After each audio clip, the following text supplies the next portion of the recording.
l'ancienne nature, l'ancien toi, les choses que tu faisais avant. Coucou tout le monde, j'espère que vous allez bien. Donc aujourd'hui on se retrouve pour une nouvelle vidéo. Je suis super contente d'être là aujourd'hui. Désolée, je vous avais un peu abandonné. Pour les personnes qui me suivent déjà sur Instagram, n'hésitez pas à vous abonner. C'est Simi MKD, là-bas je partage toutes les astuces sur la lecture de la Bible et sur Jésus. Donc aujourd'hui, Dieu m'a mis à cœur de parler du baptême. Alors ce sera sûrement en plusieurs séries parce qu'il y a le baptême d'eau, il y a le baptême dans le Saint-Esprit, il y a plusieurs différents types de baptême. Mais dans ce premier épisode, j'aimerais parler du changement. Oui, c'est une notion tellement importante dont on ne parle pas assez. Le baptême, en fait, c'est le passage dans les eaux. Mais qu'est-ce qui se passe, en fait, avant ce baptême? Pourquoi se baptiser? C'est quoi l'importance du baptême? C'est quoi la vie avant le baptême? Donc, aujourd'hui et tout au long de cette série, nous parlerons du baptême. Et donc, le premier point que je vais aborder, c'est la nécessité du changement. Pourquoi est-ce qu'il est important de changer avant d'être baptisé? Pourquoi en fait le changement est primordial avant de passer par les eaux du baptême? Donc on voit ça tout de suite. Le verset de base que le Seigneur m'a mis à cœur, c'est dans 1 Pierre 3 à partir du verset 21.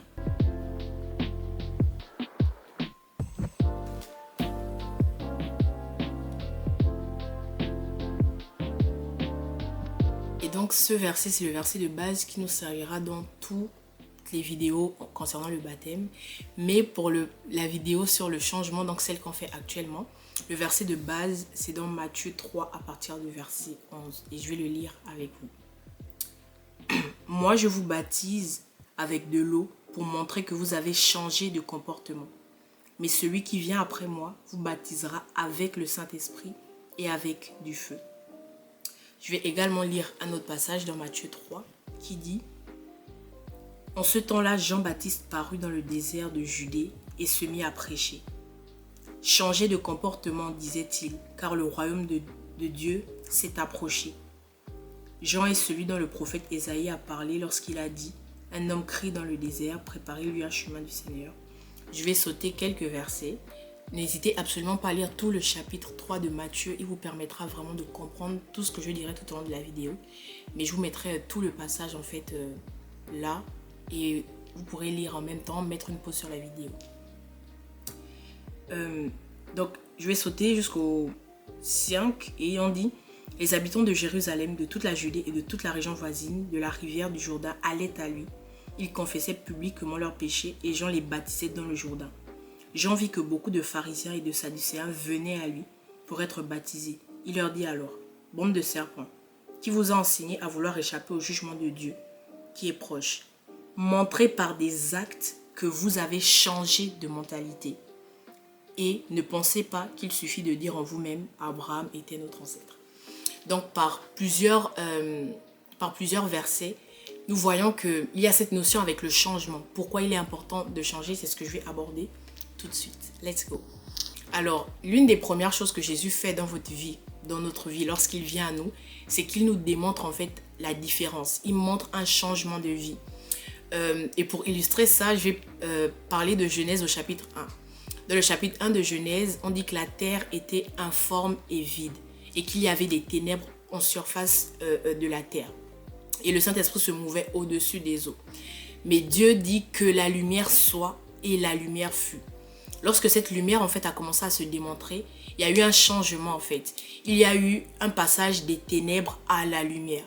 Et cette terre en fait représente un peu notre vie aujourd'hui ou notre corps aujourd'hui. Avant que nous ne soyons connectés à Jésus, avant que nous ne puissions connaître Jésus, nous étions dans ces ténèbres-là en fait. Il n'y avait pas de lumière à l'intérieur de nous. Et lorsque Jésus se manifeste, donc lorsque Dieu dit que la lumière soit, Jésus en venant habiter en nous manifeste cette lumière et il y a un changement. On passe des ténèbres à la lumière. Je vous mettrai tous les versets en description. Dans Jean également, il en parle du passage des ténèbres à la lumière. Et donc, pourquoi en fait le changement est important? La première chose à retenir, c'est que lorsque Dieu rentre dans une vie, il est obligé de montrer un changement dans la vie de la personne. Pourquoi? Parce qu'il faut qu'il démontre en fait par sa gloire qu'il y a eu un avant et un après. Vous allez remarquer, moi par exemple dans mon cas, lorsque j'ai donné ma vie à Jésus, j'avais 11 ans, il y a des choses qui ont changé en moi. Avant de décider de me baptiser, il y a d'abord eu un changement à l'intérieur de moi.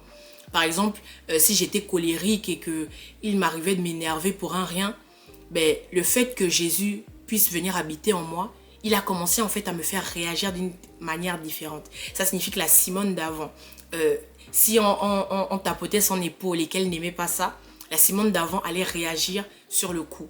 Mais la Simone qui a reçu la lumière, qui a reçu le Christ, réagit différemment. Elle réagit différemment en ce que lorsque Jésus est venu en elle, un changement s'est opéré. Et Jean-Baptiste, avant de baptiser quelqu'un, il lui disait « Je vous baptise pour montrer que vous avez changé de comportement ». Ici, vraiment, on n'abordera que le fait de changement et après, on verra pourquoi, en fait, le baptême, c'est quoi le baptême, etc. Mais vraiment, aujourd'hui, j'aimerais m'appuyer sur la notion de changement. Toutes les personnes qui donnent leur vie à Jésus, il y a toujours quelque chose qui change en eux. Que ce soit la façon de s'exprimer.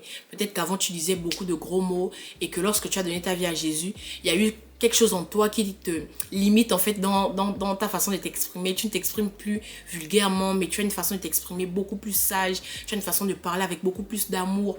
Le changement vient primordialement de Dieu.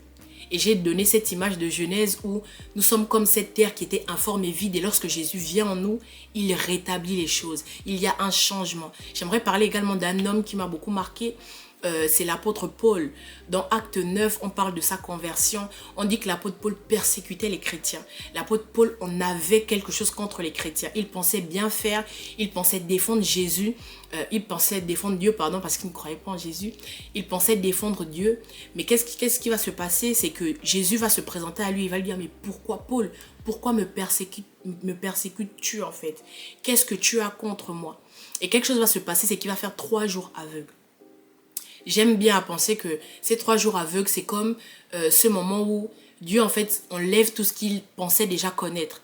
C'est ce moment où il fallait d'abord enlever, en fait, sa façon de se comporter d'avant, sa façon de vivre comme un pharisien. Et après ces 3 jours, on a Barnabas qui va aller prier pour Paul et on dira que des écailles vont tomber de ses yeux. Et il va commencer, il va changer de comportement. Il va maintenant se comporter différemment. Il se baptisera, mais il changera. On dira qu'il va changer. Et il va commencer à prêcher dans Damas, en fait. Il va prêcher dans la ville. Il parlera de Jésus. Il parlera, en fait, de la rencontre qu'il a eue avec Jésus. Mais on voit un changement dans cet homme. Un homme qui persécutait l'église, un homme qui faisait du mal aux chrétiens, un homme qui demandait même des décrets aux grands prêtres pour pouvoir enfermer les chrétiens, finira par être un homme qui parlera de Christ.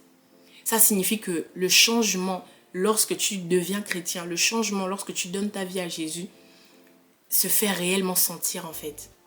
C'est pour ça que c'est un aspect non négligeable. Parce que Jean-Baptiste, par exemple, lorsqu'il était dans le désert, on dit qu'il se nourrissait avec des sauterelles et du miel. À cette époque, je pense que ce n'était absolument pas commun de manger des sauterelles et du miel. Je pense qu'aujourd'hui, même encore, moi, je n'en mangerais pas. Mais quelque chose qui est important avec lui et qui me fascine, c'est qu'il était dans un monde où tout le monde trouvait ça bizarre. Je suis convaincue que sûrement le traitait de fou parce qu'il s'habillait en poil de chameau.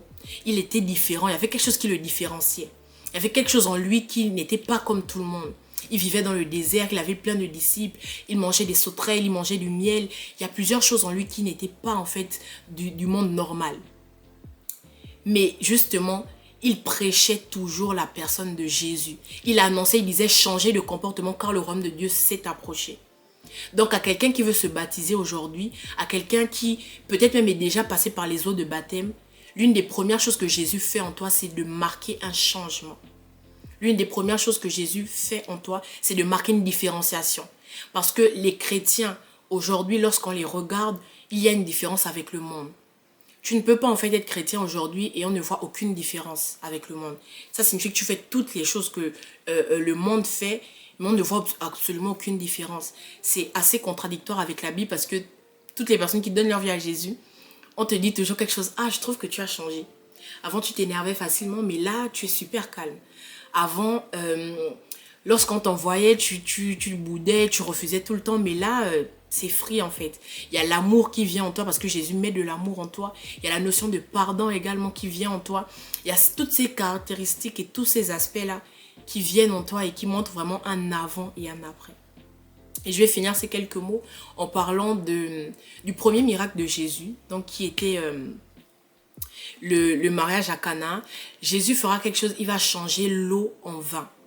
Et c'est quelque chose d'assez intéressant parce que je me suis dit, mais Jésus, ton premier miracle, c'est un changement. C'est pour ça que je parle de la notion de changement qui est super importante. C'est que Jésus a marqué un changement. Il a changé l'eau en vin. On lit ça dans Jean au chapitre 2. N'hésitez pas à lire toutes les références que je vous donne pour comprendre encore davantage ce que la Bible en dit. Donc dans Jean au chapitre 2, il y a le mariage à Cana et les invités en fait réalisent qu'il n'y a plus de vin. Marie vient voir Jésus en lui expliquant que malheureusement il n'y a plus de vin et elle espère que Jésus puisse faire quelque chose. Et dans cet élan, Marie dira aux disciples de faire ce que Jésus leur dira de faire. Et ce qui va se passer, c'est que il y avait 6 outres en fait pour les rites de purification, donc en pierre. Et Jésus dira en fait aux personnes du banquet de remplir d'eau ces outres, ces vases. Et en les remplissant, quelque chose qu'il va faire, c'est qu'il va changer l'eau en vin. Il y aura un changement. On passera de l'état d'eau à l'état de vin. Et je pourrais aller plus loin même en disant que cette eau peut effectivement également représenter le baptême et le vin représenter le sang de Jésus à la croix. Parce que le baptême, c'est mourir et ressusciter avec le Christ. Mais par la grâce de Dieu, on abordera encore plus ça en profondeur plus tard. Mais Jésus va faire quelque chose, c'est qu'il va marquer un changement. Le changement d'état. On quittera, c'est toujours l'état liquide, mais la matière, la façon dont la chose sera consommée sera totalement différente. On passe de l'eau au vin. Il y a un changement. Et Christ aujourd'hui veut faire un changement dans ta vie. Le fait que tu aies accepté Jésus aujourd'hui, il doit avoir des manifestations, du moins des fruits du passage des ténèbres à la lumière, comme on le voit dans Genèse au chapitre 1. Alors je dirais à quelqu'un qui veut se baptiser, je dirais à quelqu'un qui a donné sa vie à Jésus, ne fuis pas le changement, accepte le changement, désire le changement, désire d'être une nouvelle créature, désire d'être quelqu'un de différent, désire d'être quelqu'un qui manifeste le Christ d'une façon totalement différente.